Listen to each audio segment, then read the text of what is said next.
The Indiana Hoosiers are the blueprint for SMU to have sustained success for the next half decade to the next decade plus. But unfortunately, the big key to Indiana's success is SMU's Achilles heel.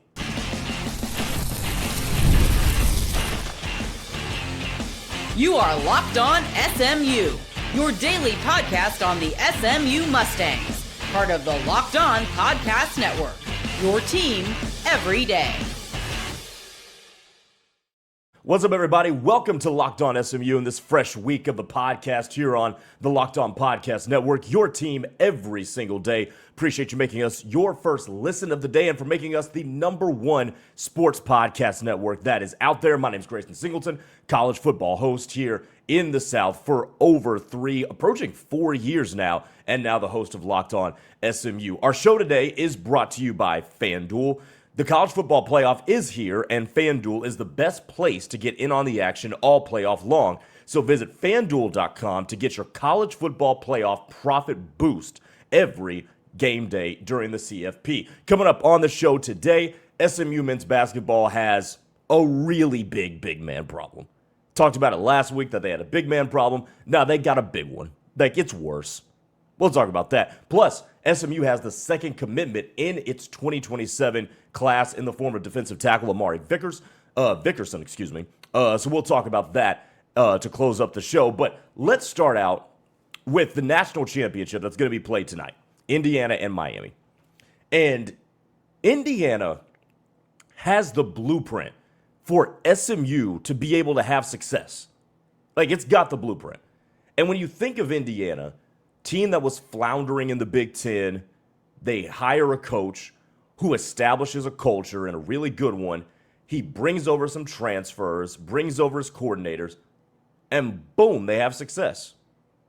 Not a whole lot of blue chippers, not a whole lot of fanfare, not a whole lot of uber popular players,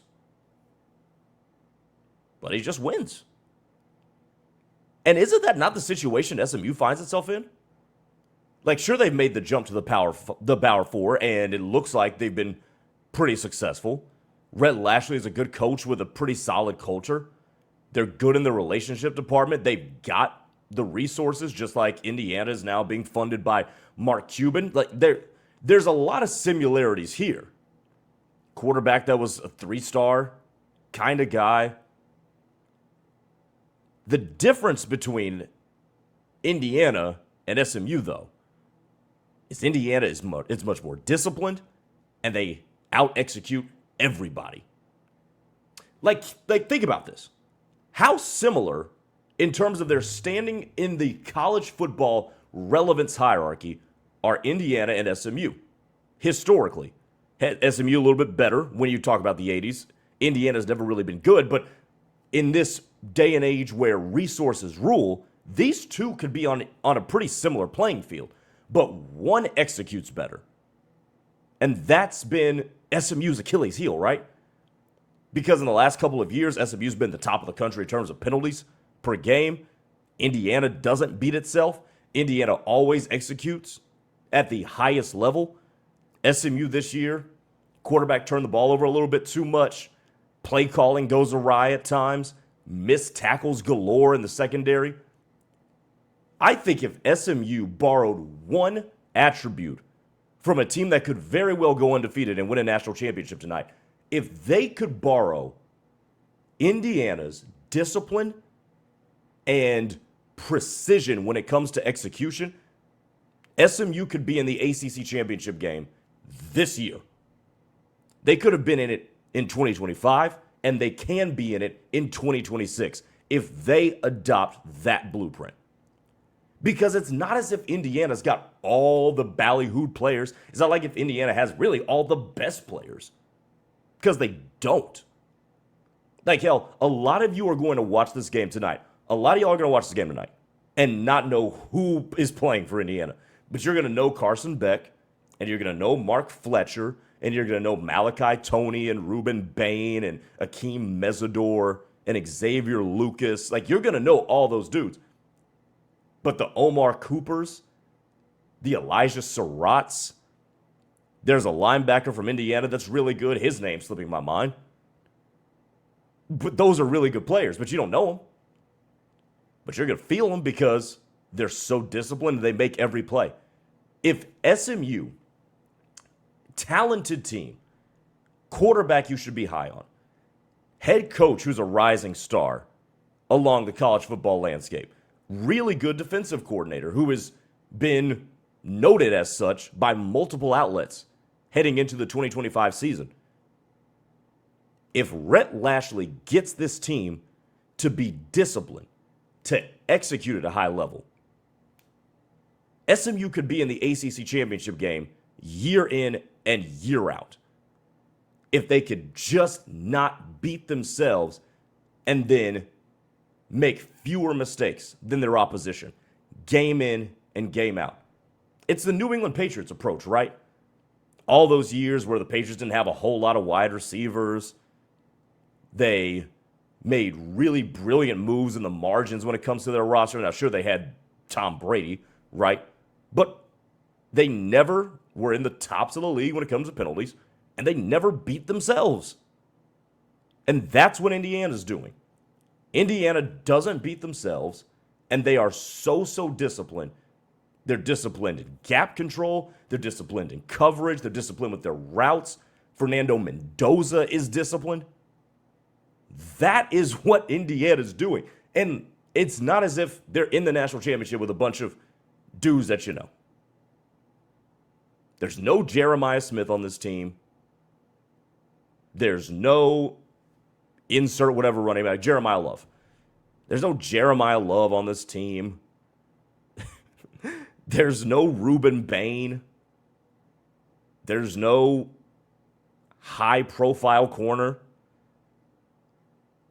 Just a bunch of dudes that are very disciplined, very honed in on the details, and they're not going to make dumb mistakes. They don't do dumb stuff. And here they are in the national championship. Indiana, the Hoosiers, the basketball school. I mean, Lee Corso is so famous on College Game Day, right? Lee Corso's record as a head coach in Indiana is terrible. That Indiana is in the national championship. That Indiana is going to have the number 1 overall pick in the draft. All because they do a lot of the right stuff. Because they don't do a whole lot of the wrong stuff. And for the last couple of years, that's been SMU. They do a lot of right stuff. They do a lot of really good things, which is why they've had success and won a lot of games since they made the jump to the Power Four. And boy, did they give us a lot of head-scratching moments, too. That's the blueprint, though. Indiana's got the blueprint. Do all of the right stuff. Maintain your discipline to not do catastrophic amounts of the wrong stuff. And then be better than the other team in terms of your discipline. And that's how a team like Indiana gets to a national championship. And that's how a team like SMU can perpetually be around the ACC championship game and thus perpetually be around the college football playoff conversation. Year in and year out. Coach is good enough. Staff is good enough. Players are good enough. They're good enough. Indiana's doing it. SMU's players are good enough. SMU's getting some blue chippers now. I'll bet you they'll have more blue chippers on their roster in 2026 than Indiana has. One team executes as more disciplined. SMU, that's been their Achilles heel. But if they can adopt what Indiana's been doing, I want to see what can happen with this SMU team. I really do. Because I think it could be special. All right, coming up next. SMU's got a big man problem on basketball. And it's a really, really big problem. We'll talk about that next here on Locked On SMU. The college football playoff is here, and FanDuel is giving all customers even more ways to get in on the action every single game day of the playoffs. Because right now, every college football playoff game day, FanDuel users get a profit boost waiting for them inside the app. So here's what I love about it. You get to use the profit boost on the bets you already feel good about. You want to ride with the underdog in tonight's national championship, that being Miami? Use the profit boost on it. Ride with the favorite, Indiana, when you think they're going to control the matchup. That'll work as well. All you got to do is pick the part of the game that you like and apply the profit boost and go after even bigger winnings. And when you win, FanDuel pays out instantly, which is perfect for playoff football. FanDuel is the best place to get into the action all playoff long. So visit FanDuel.com to get your college football playoff profit boost every single game day with FanDuel. All right, welcome back to the show. I'm Grayson Singleton. Hey, make sure you guys subscribe to the channel. Those of you watching or on YouTube, give us a subscription. Hey, by the way, drop a comment below. Do you agree or disagree with my take on Indiana being the blueprint for SMU? I'll love to interact with you guys. Hit me on Twitter at Gray_Singleton2 as well. And before we go any further, I want to tell you about the Everydayer Club. For those of you that make us your first listen of the day, we appreciate you. And if you haven't already, go check out the Everydayer Club. It comes with access to an ad-free, yes, ad-free audio version of this show, Locked On SMU. That's compatible with Apple Podcasts, Spotify, or wherever you get your podcasts. It's $5 a month or $50 a year. So you want to take advantage of that as well. Plus, it comes with an invite to our members-only Discord channel where you can interact with other Locked On Everydayers, plus our hosts as well. So make sure you go to the link in the show notes, whether you're on the podcast side or the YouTube side. Go to the link in the show notes to learn more about the Everydayer Club. Okay, SMU men's basketball is starting to piss me off. I'll just say it. It's starting to piss me off. Because I look at the fact that you got a 7'2" dude and another 6'10" dude, and they combined in this game against Virginia. I'm going to make sure I get this right and get my math right. 4 for 17.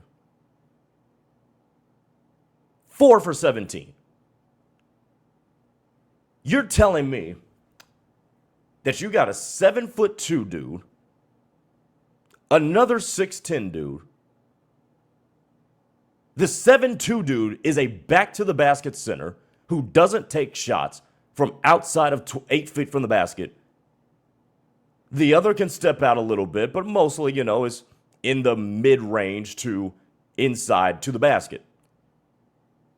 And they are 4 of 17. 22%? Or whatever the hell that is from the field. That?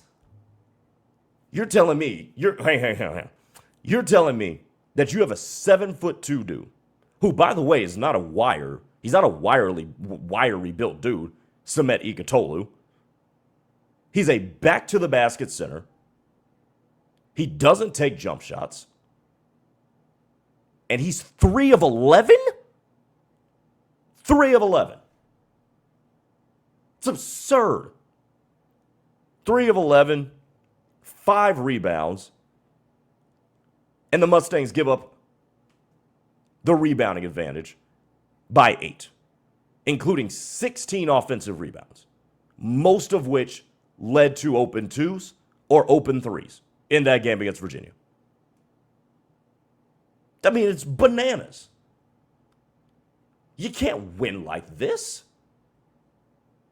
You had a home game against a good basketball team. Don't get me wrong. Virginia is a good basketball team. And Malik Thomas played very well. SMU only turned the ball over 8 times in the game. No, Boopy Miller wasn't the most efficient, but he had 12 points. Jerron Pierre looked good. BJ did his thing. You took care of the basketball, but you got a big man problem. You've got a big man problem. And, if Samet Igatolu, a dude that does not take shots from outside of 8 feet from the basket, can make half of his shots. Let's just say he makes half of his shots, right? Let's just say he's 5 of 11, little less than half, right? Or even 6 of 11, little more than half. And you don't give up the amount of offensive rebounds that you gave up, some of which having to do with the big, some of it having to do with the fact you just got outworked for some of them.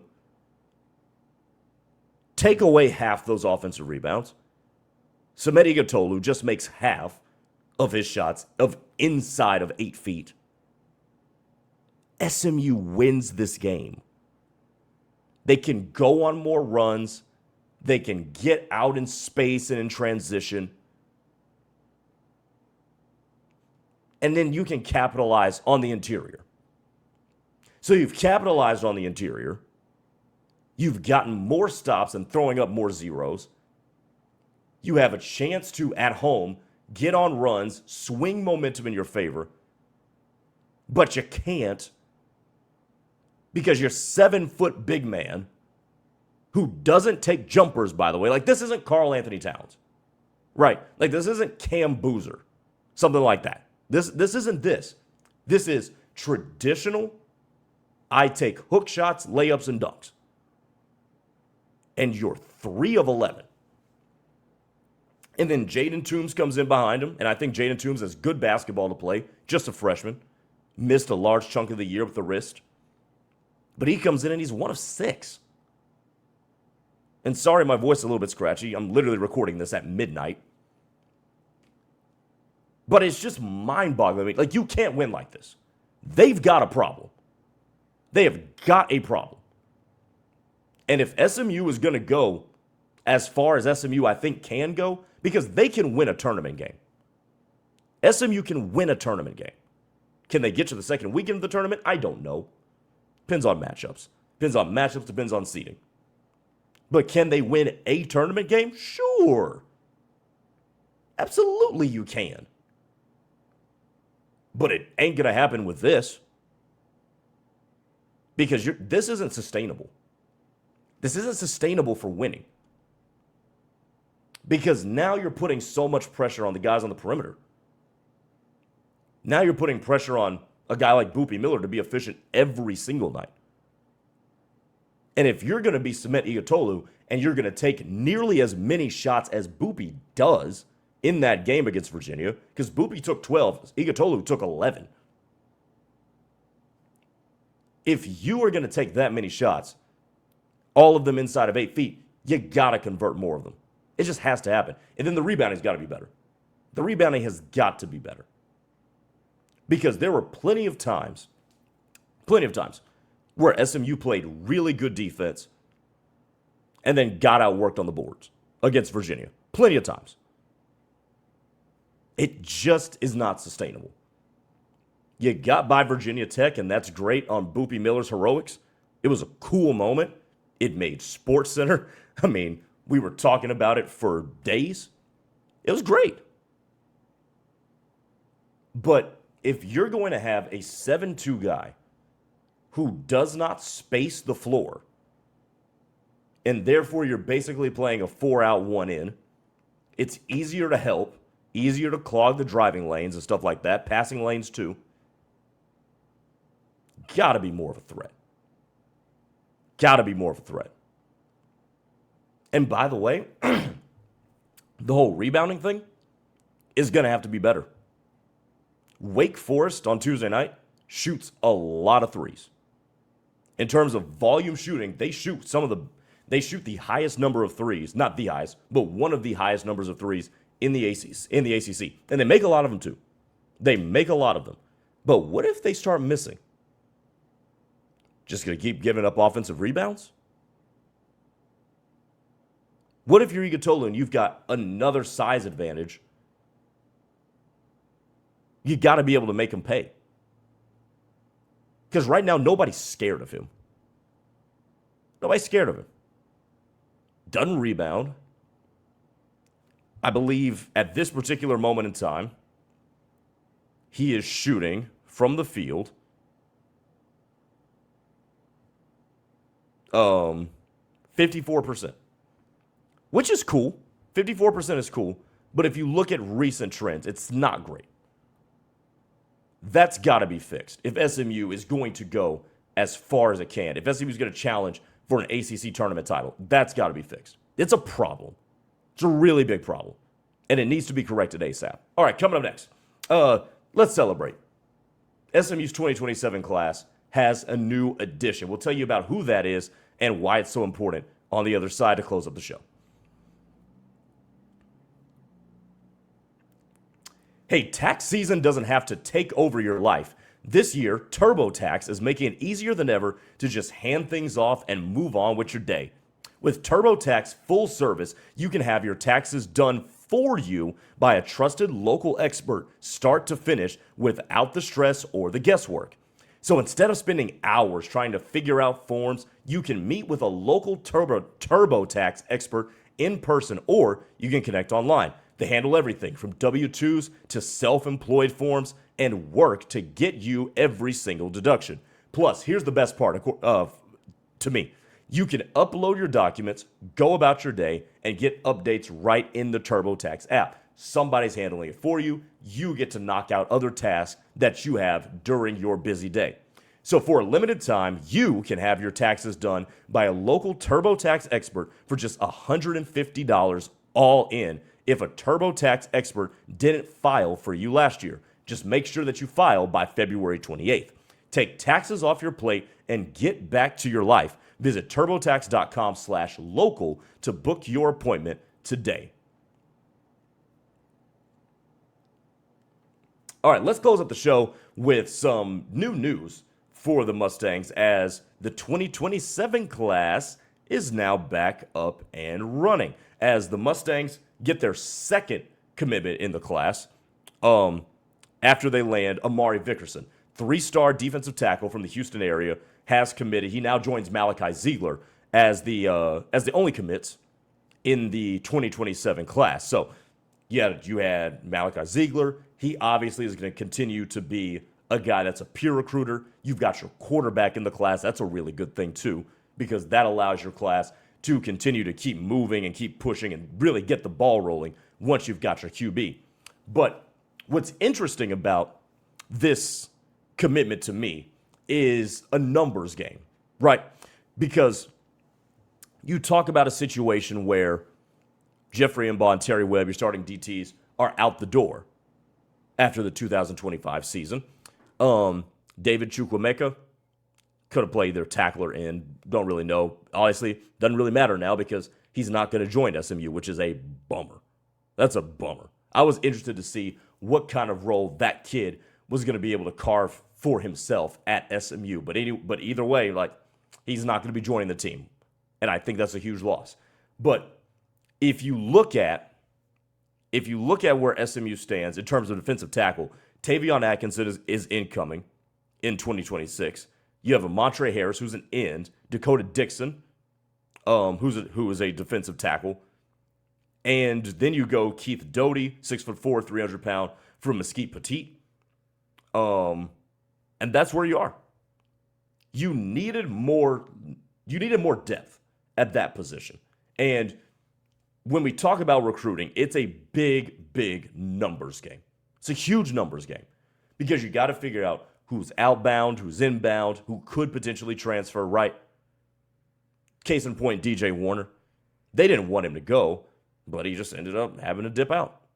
Did he sign with Washington State over the weekend? I believe is where he signed. But anyway, when you look at the numbers, this was a guy that you had to go get. You had to make sure that you landed Amari Vickerson because it just makes the picture going forward look a lot better. Now, I know I said 3-star. I've read a lot of articles from Billy, from Sam Spiegelman, and they always use the word touted defensive lineman. I like to tell you that, yeah, he's a 3-star, but he's a good player, damn good player, but he's a 3-star. And if you're not moved by 3-star, and I know there's some people out there that are like, oh, just another 3-star, cool. Texas A&M, Texas, Michigan, and Florida State were the other finalists. Kid can play. You always have to look at who the other finalists and who the other competitors for a guy was. Because if this dude couldn't play, A&M, Texas, Michigan, and Florida State would not be in the picture. 315 pounds, pretty solid. 48 tackles, 10.5 tackles for loss, 4.5 sacks in his junior season. I like that. Figure out most of y'all would. This guy's a good player. But the last thing I want to note about Amari Vickerson is his relationship with the staff. And Calvin Thibodeau, obviously, a Houston native, was the one that led this recruitment. And Calvin Thibodeau has shown that now he can break inroads into that Houston area.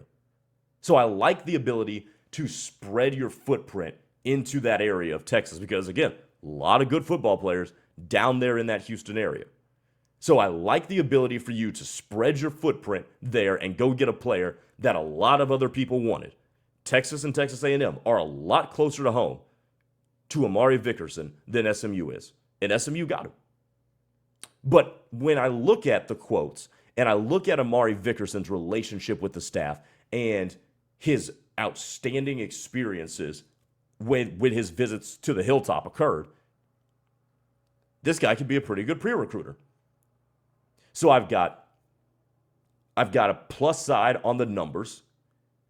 I've got proof that, okay, SMU can spread its footprint into the Houston area and go down there and beat out Texas A&M and Texas, schools that are closer for a kid. So I like that.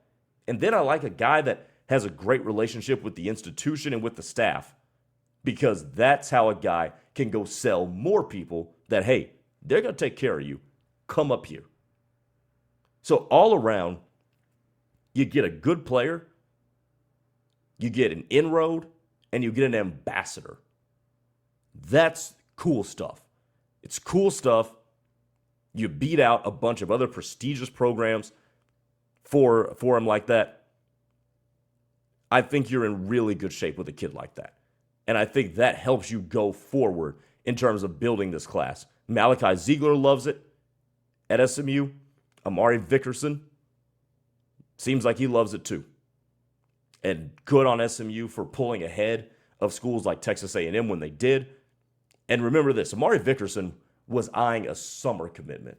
And he said, nah, let's shut it down in the middle of January before Martin Luther King Jr. Day. Pretty cool stuff.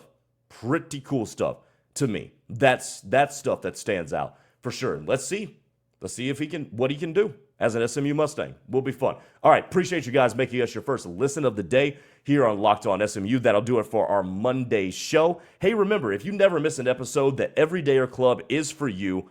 Get Locked On SMU ad-free plus members-only Discord access and a whole lot more. Head to lockedonsmu.supercast.com to join the club, or you can check the description for the link to sign up as well. Again, $5 a month or $50 a year for the Everydayer Club.